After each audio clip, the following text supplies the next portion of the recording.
So welcome everybody to this edition of the Cemetery Board. I'm Dan Shapiro. I'm Secretary State Rosanna Rosato's designee as chair. I'm Christopher Wiles, designee of the Attorney General, Eric Schneiderman. I'm Paul Ambrose, representing Commissioner Howard Zucker of the Department of Health. Louis Polishuk, Director, Division of Cemeteries. Chester Butkowitz, Assistant Director, Division of Cemeteries. Len Green, Investigator, Division of Cemeteries. Monet McAdoo, Secretary, Division of Cemeteries. Tony Melillo, Counsel to the Cemetery Board. Welcome all. All right. Folks had an opportunity to take a look at the minutes? Yes. Questions, comments, corrections? On page 3, should you identify the representative from Mount Pleasant Cemetery?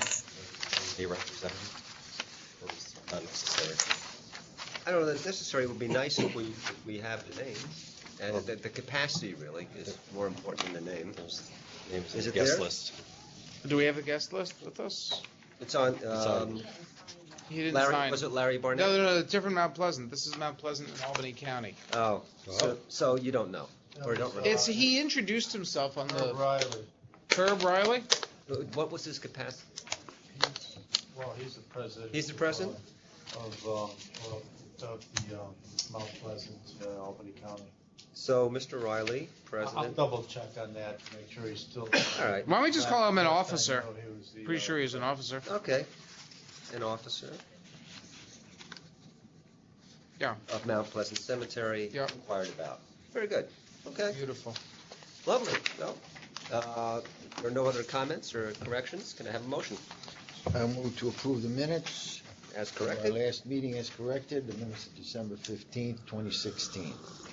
Second. All in favor, say aye. Aye. Great.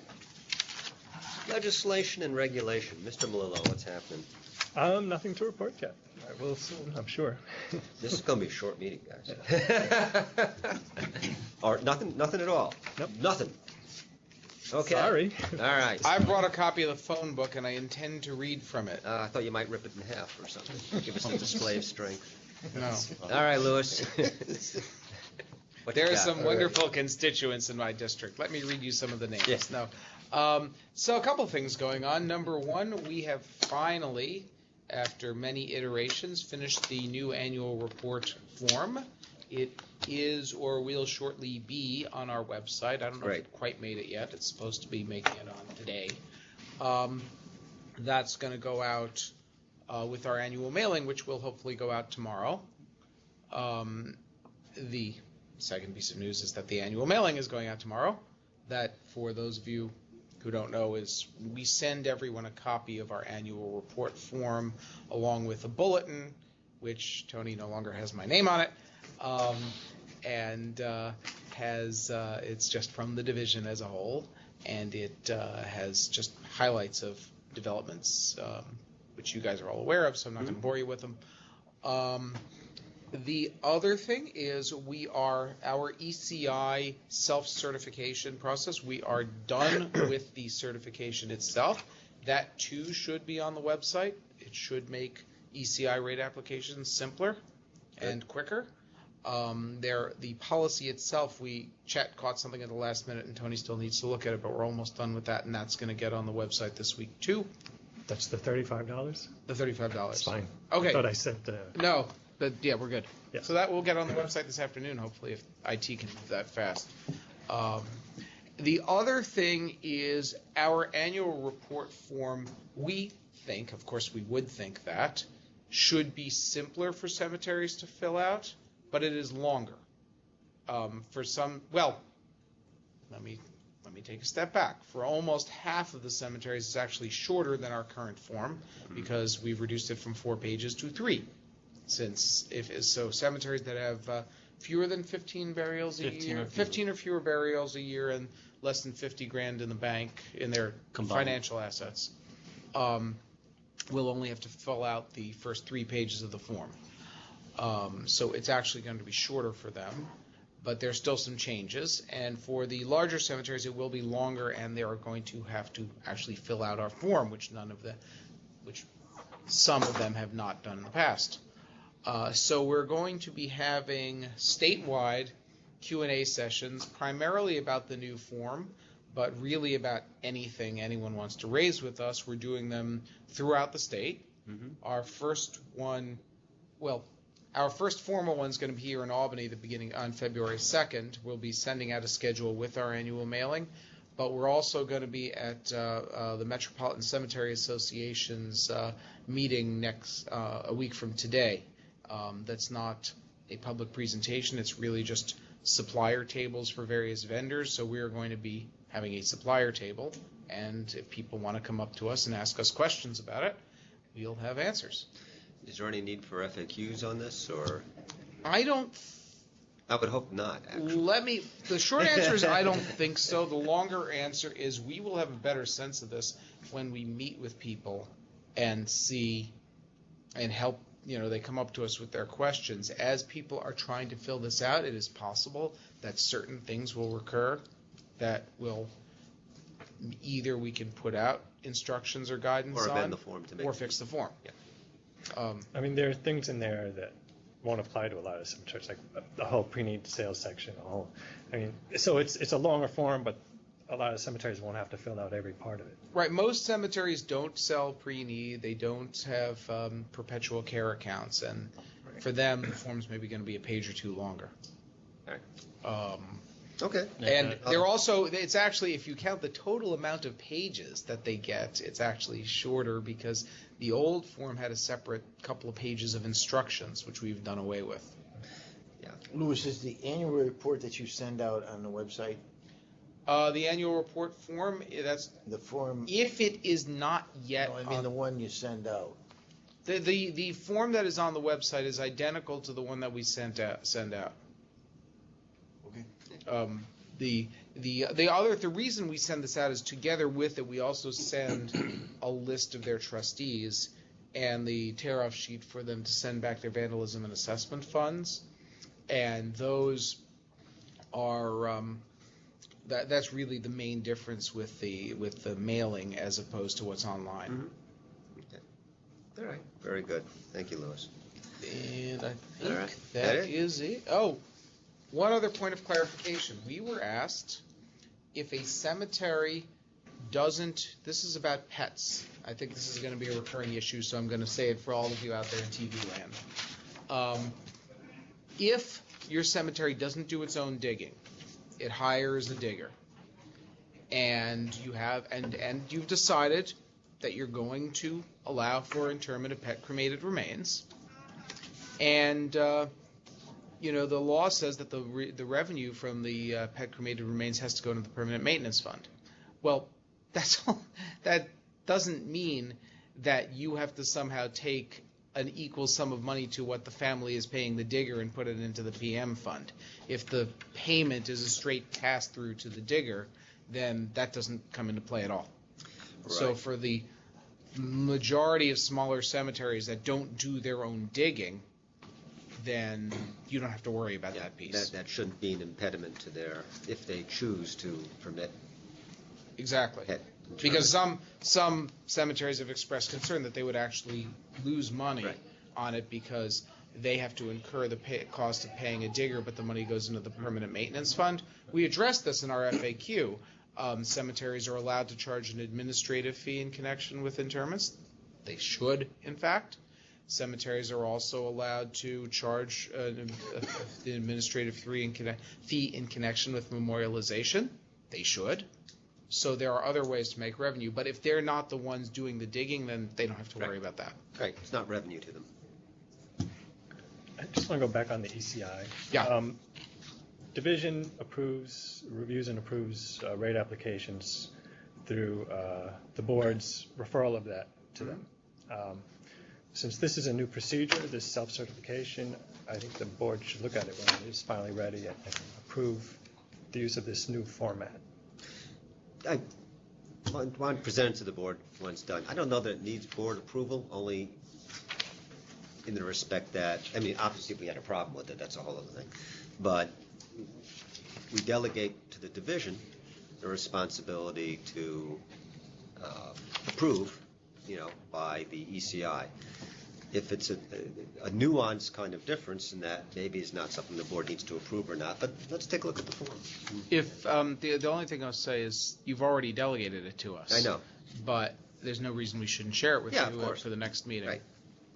Cool, thank you. All right, Chet, vandalism report. Yes. For the fiscal year ending March 31st, 2017, vandalism fees collected were $75,755. Applications granted totaled $872,105, and applications pending totaled $196,394. Chet, can I ask a question about that? Sure. Mhm.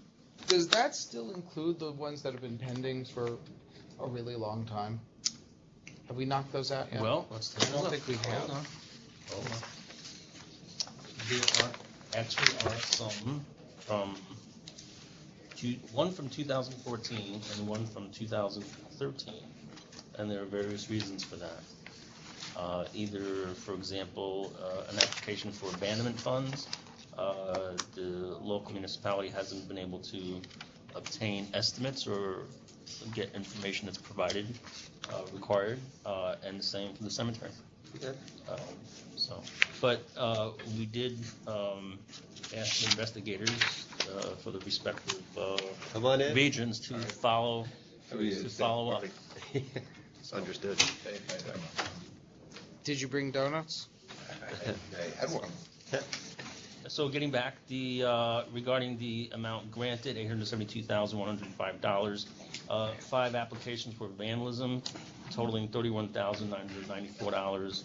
33 applications were for restoration or hazardous monumentation, totaling $712,637, and 3 applications were for abandonment, totaling $127,474. Very good, thank you. Yeah. All right, so we've got 3 vandalism dangerous on the agenda here.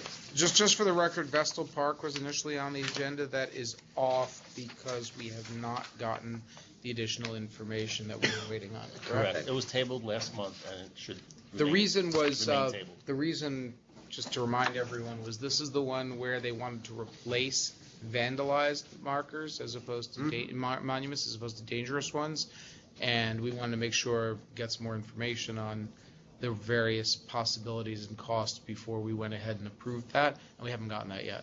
Okay. Don't forget, Since it was a also, little, possibility of having to do an additional notice, depending on which route. So Right. You might want to get that out. but we're not even going to be at that point until we know what the relative costs are, but you're right. All right, so we table that till next meeting. Hopefully it'll be ready and right. You want to do Oakland's roll first, because it's easier? Well, Oakland's just, sure. Anybody have a question about Oakland Rural? Were they up to date on their reports and payments? Lewis? What do you mean by that, on their annual reports? Usually we get some indication that they're up to date on their annual reports and vandalism payments, and there's. The only thing I could say is that if they weren't, we would know, somebody would flag Get a that. sentence in here. Oh, yeah, there it is. It's pro forma. It's on page 4, it's on page 1. Okay, Yes. Yeah. very good. So no issues then with Oakland. Why don't we just go right to McPella, and if we get both of them done, then we'll Okay. do a mass vote. So McPella, Lewis, you want to? Yes, I'll give you a summary on this one. This is this was an instance of, a pretty awful instance of vandalism. Somebody over on Halloween night or the morning of November 1st broke into a private mausoleum, smashed open 2 crypt spaces, and stole the head of one body and the remains of another body. And I'm just going to say, we use the actual names of the people in our report. I'd rather not say them for the record. Just, can we all stipulate to that? Just don't not say it? to reflect more on the family. This is at the Acacia Division of Macapela Cemetery. They own 2 cemeteries.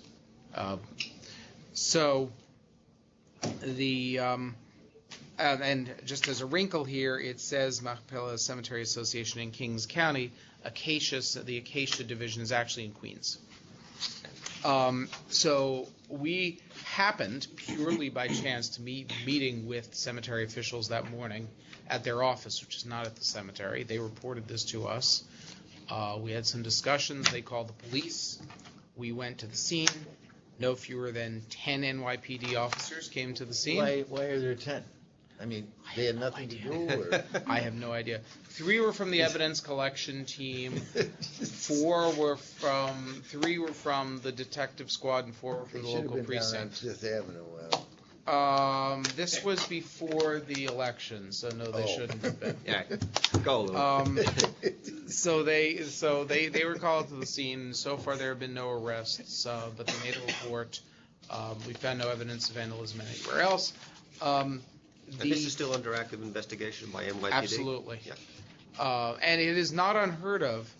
There's a case, Len, do you remember? It was somewhere up north, either north or somewhere heading towards Lake Ontario. I can't remember, where someone had broken in, stolen a skull out of a grave or crypt, I forget which. And 2 years later, the police received an anonymous tip and found the skull on top of the guy's TV set. All right. At which point he was arrested. But well, if it was up, I don't know if where the jurisdiction where it occurred actually has 10 officers. But the fact that no arrests have been made yet, this kind of thing happens very rarely.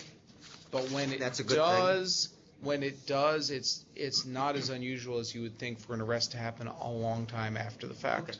All right. We should probably point out, too, in cases of vandalism, there have been occasions where restitution was sought.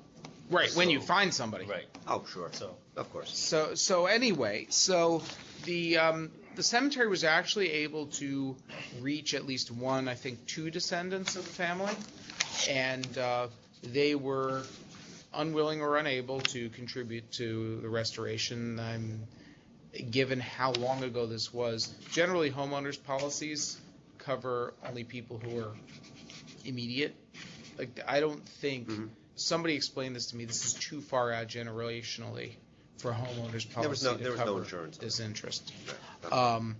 So the family did, the cemetery also called a rabbi. It's a religious, it's a Jewish not-for-profit cemetery, and they were advised that the appropriate course would be to, because you couldn't untangle all of the remains, what was left was basically just thrown to the floor, and because there could be minuscule amounts of remains clinging to stone or what have you, they were advised, sweep everything out, bury what you can identify as being from one family in one place, bury what you can, one person in one place, bury what you can identify from the second person in another place, take the crypt covers, what's left of the caskets, all that kind of stuff to which remains may still be clinging, bury that in a third space. All of this is going to occur next to the private mausoleum. There's a space immediately to the right of it that is part of the lot where there is sufficient space for these burials. So these are lots that are adjacent to and part of the mausoleum? Yes. Okay. Yeah, as was typical at the time. There's a certain amount of grass around there. I mean, there are certainly cemeteries in which there are some people, in a lot like this, there are some people in the mausoleum and some people in the ground. Not in this case. And I'm assuming that this arrangement has been approved of by the descendants. Yes. They said, well, we didn't speak to them, but the cemetery represented that to us. All right. Anything else? That's all I got on this. It's a little quirky because the application seeks to put the remains back in the status that they were, but it doesn't seek funds for the damage to the property itself.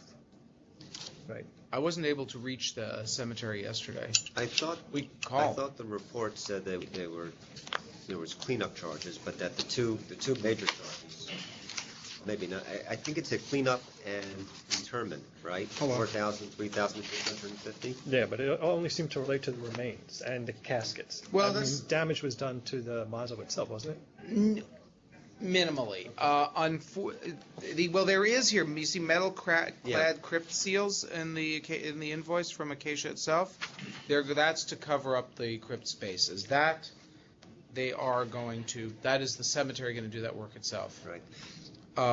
The repairs to the rest of the mausoleum, other than the crypt covers, the only damage was these mausoleums were either through natural accidents or previous vandalism. The stained glass was broken and had been boarded up.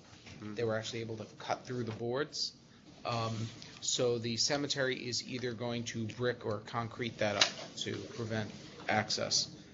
There is no separate charge for it. They're not putting a separate charge on for that themselves, and it doesn't appear that the funeral homes are doing it either. So I assume they're just eating the cost of that piece of it. That's not significant. Since they didn't put an application in for it, Right. we're deciding the application, that assumption's going to become. Either that, or they're including it in their crypt. I just thought it said sweep it up and with the remains, and I assumed that that they included some repair function in that. Well, the repair for the metal-clad crypt seals, that's yeah. the crypt covers, but they still need to cover the outside of the mauso to keep anyone Sure. from getting in there again. Well, and the only other quirk is that the cemetery itself is getting a reinterment charge on this. Right. As part of the application. Right. Which is a little unusual. Well, they are out of pocket. I mean, that's, I just Yeah. wanted to point that out. yeah. Okay. Why is it okay that they're being placed outside of the the original intention is to be in the mausoleum? It's a good question. The shortest answer I can give you is that the cemetery staff spoke to the family and consulted a rabbi, and that was what they all agreed to. Yeah. I mean, if the family had a problem with this and had let us know, we'd be in a very different situation.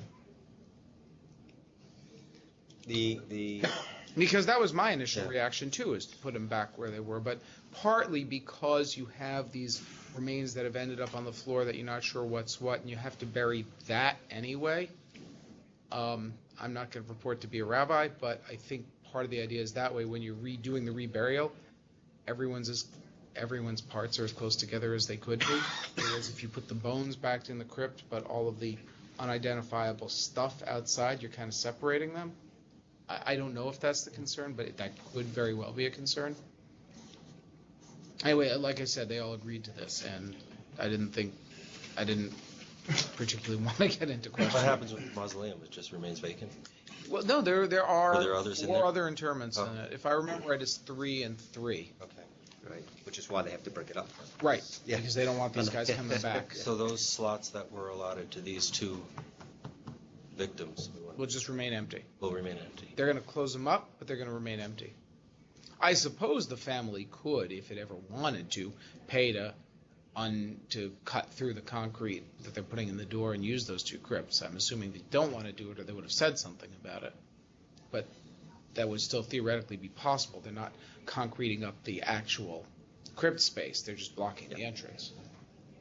The only other thing I would add for the record, just because I'm sure people are wondering this, is Vince Gimondo and I did a sort of walked the perimeter of the cemetery and sort of looked around, and their fence is in good order. It's high. It's pointy. Obviously, no defense is going to be 100% effective, but I didn't see any way where I could fault them for not properly maintaining things to keep out people. Okay. Any further discussion on this? All right, for an agreement, can I have a motion to approve both the applications, Oakland Rural and McPella? So moved. Second? Second. All in favor, say aye. Aye. Jay, you have the orders? I'll get them. My apologies. I'll get them during, No Or problem. you want to get them while I'm doing Oakwood? excellent. Yeah, right. I guess this is me again. I guess it is, Louis. In Vinny's Good absence. day. So Oakwood Cemetery in Suffolk County, Bay Shore, they're either out or almost out of crypt space in their, can't remember, If they're not out, they're darn close to out of crypt space in their columbarium. They want to put in a new columbarium. It's my understanding that members of the Entenmann's Cake Dynasty, if you will, are buried in the cemetery, and have the Entenmann's Foundation is donating the money to pay for the installation of the columbarium. So it is at no cost to the cemetery. They did do their postings. Day 60 was yesterday. When we had written this up, the 60-day period hadn't quite run yet, but it has since run. They have received no negative comments, and indeed have received a bunch of comments from people saying, when will this be ready, because we would like to buy a space. So that's a good thing. Tony had asked us for an additional breakdown of income and expenses. I have that. Have that for everybody if you like. The one thing that's kind of funky here is that despite the fact that they're operating profitably and continuing to sell graves and have interments, the value of their permanent maintenance fund has actually declined over the last 4 years. So there's a backstory to this that the cemetery is attempting to redress. Long ago, their previous accountant had them invest a very large, too large portion of their money in a real estate investment trust. At the time, this is not mortgages where they're the same people on both sides. This is a real institutional real estate investment trust, arm's length, but it was still not diversified, not sufficiently diversified. I hope it wasn't during the bubble. I don't think so. Okay. So they make 6% a year on it, so that's really good. But the principal value has declined in each of the last 4 years. There was a period from when the new board and new accountant came on that the REIT had gone private, so that it was next to impossible to sell it. It is now public again, and they are prepared to sell at least a significant portion of their holding in it if they can do that fractionally and invest more conventionally. What they're waiting on is that the price has come up a bit, but they'd still be selling at a loss at this point, and they want to try to break even when they sell it. And they're earning probably, they met with David Lerner and Associates, who said, I'd be hard pressed to do as well for you return-wise as this thing is doing. So they're not racing to sell it because they're actually making really good money on it, even though it's a risky strategy. Yeah, the principal's going down, notwithstanding the dividend. But the dividend is still really significant. Yeah. So we will obviously be following up with them to track this and to make sure that they are taking steps to diversify their portfolio. But, the columbarium has found money here. Right. Why did their general fund decrease to the extent it did in 2000? That I can explain very easily. I did ask about that too. In 2014 and 15, 2014 in particular, if you look at their expenses, you see $53,000 there. Mm-hmm. That they spent a lot of money on equipment. They had a truck they had to either replace or completely overhaul, and they had, I forget it was a backhoe or another significant piece of equipment. Right. They took a hit in that also. They had also had artificially low salary payroll in 2013 because they were without a superintendent for a while. So I think that kind of actually inflated their general fund for 14. And my question goes to the 6%. So they're not pulling the 6% out. I don't know that they're using all the 6%. Because they seem to have a pretty... Right, I don't know that they're using all the 6%. Right. It would be good to keep plowing that into the permanent maintenance fund if you could. All right. Is it too early to have 2016? Yes. I wouldn't even be able to get drafts of it. And I don't think their accountant does quarterlies, because otherwise we would have asked for a third quarter. Yeah, with respect to the merits of the columbarium, looks obvious. They sold out their last columbarium. I forget how long 10 years ago. I'm just surprised. I forget if they have one or two niches left. They have a new board. I think the new board's more active and more Okay. aggressive. That's part. I mean- I think that's part of why it. Yeah, this Didn't could have come been to their us third or sooner. fourth, you know? And also, they don't have to lay out any money, and I think that's, originally, the Entenmann Foundation was gonna give them a portion of the money, but then they said, no, we'll just give you the whole thing. So I was going to ask, it indicates $50,000 in their board meeting minutes. No, they They committed upped to to the additional full money amount. between the Okay. two. So no cost to the cemetery, anticipated gross of 235 and change? Yeah, I expect they'll be back here in a couple of years with another one. Okay. And what is a Friends of account? Friends of? I'm not familiar with this particular Friends of, but in general, cemeteries are not, are 501c13 corporations. They will incorporate, they will often have a separate Friends of group that's a 501c3. Not a tax lawyer, not going to pretend I know the ins and outs, but there are certain advantages and things that a 501c3 can do. I think applying for historical grants is one of the things you need a Friends of for. And there are various other things for which you need a 501c3. So You also cemeteries. get a donor contribution. I believe contributions to cemeteries are still deductible? deductible. I've heard back and forth on that, but I spoke to. I don't know that. Right. I don't, Again, this is outside our Yeah, area of yeah. expertise. because I think that's But one of the ways the 501c3s work. there may also be different limits on how much you can donate to the two. But for various reasons, there are advantages to having a true not-for-profit as opposed to a cemetery not-for-profit corporation. And a lot of cemeteries have a Friends of group. They do the fundraising typically through their Friends of group. And if the Friends of group does sufficient turnover, they would be regulated by you and not by us. So theoretically, if this application was not approved, where would that money reside? It would stay in the Friends of account, even though Entenmann's is donating it specifically? I don't know. for this I don't know the purpose? terms of the donations. I don't- Entenmann's might yeah. be entitled to get it back. I don't know if they restricted it somehow, is it a restricted donation, something like a trust, or if they put it into a general, non-refundable. Does it go into the general Yeah. fund, or? I think you have to look at the gifting instrument, However, on this application, as a non-theoretical matter, any issues with this? I'll move the, Oh, they represented to us that they are current in doing. We don't have the actual conflict of interest statements, but I specifically asked their accountant if they, and he represented to us that they are current in doing their annual conflict of interest disclosures and signing their statement.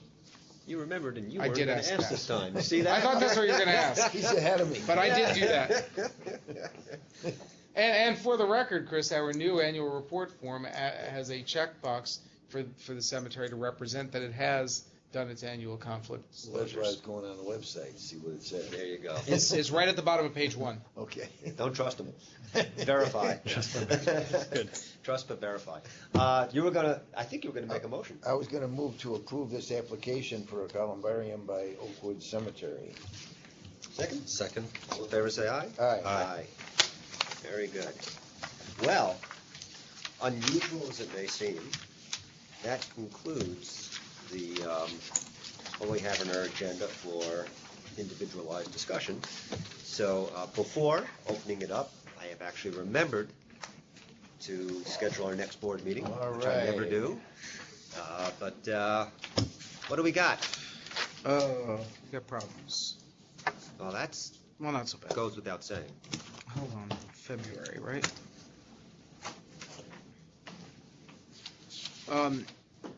The 16th is going to be one of our annual report dog and pony show things down in Binghamton.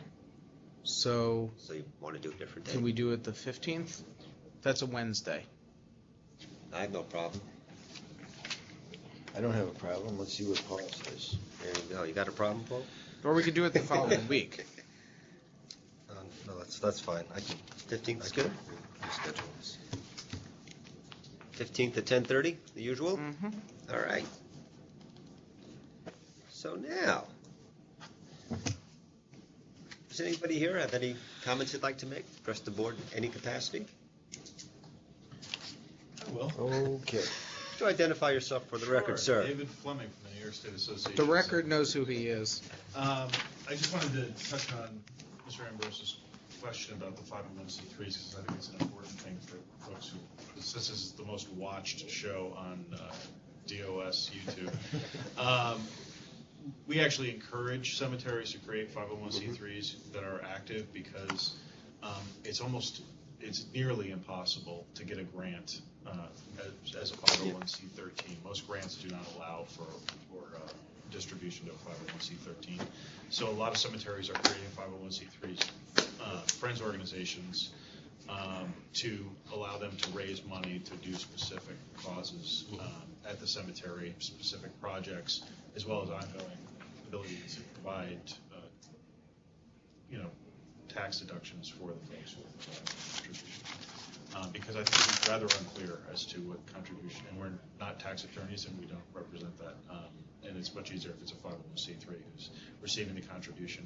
And they do a lot of good work in relation to providing additional donations beyond just actual financial contributions, but through other programs. I know a number of cemeteries have restoration programs that are run by their 501c3s that do work on the cemetery ground. So it can be a very productive opportunity for cemeteries, and we strongly encourage direct ties between the two boards, because there have been issues in the past, as the chairman knows, where friends groups decide that they know better as to how they want to spend their money. So we try to, we consult with folks to make sure that they combine those boards and have at least direct link as to the needs and the direction of the cemetery corporation. So anyway, and they are monitored by the Attorney General's office, particularly if they're doing anything more than $25,000 in contributions or activities. Okay, thank you. Yep. Thanks, Dave. Anything else? Anybody else? All right, so why don't we take a 5-minute break, and then we'll go into executive session, which I'm motioning for investigative and litigative Actually, I want to matters. put one very quick I thing out motioned there you're for done. the record. No, you'll like this. Okay. So the gentleman who we were, so Mr. Which has, can't remember anything anymore. Mr. Riley, who was here, was Yes. asking for help. I got Oh, a call yesterday Uh-huh. from another local cemeterian who said, "That fellow who called and asked for help, what's his number? I want to go help him." Oh, nice. Doesn't happen every day. From watching. Really? Yep. Andy Carroll at Watching Memory. I don't think you'll mind me mentioning Andy Carroll at Memory Gardens. All right, a shout out to Andy Carroll. Some good comes of this channel. Very good. I hope you had assisted prior to that telephone call. He called. We've been back and forth scheduling with him, but Yeah. Andy cold called us after watching the video. Great. That's very nice. Thank you. All right, so I'll motion to go into executive session for litigative and investigative matters. I'll second that. All in favor, say aye. Aye. Aye.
to adjourn.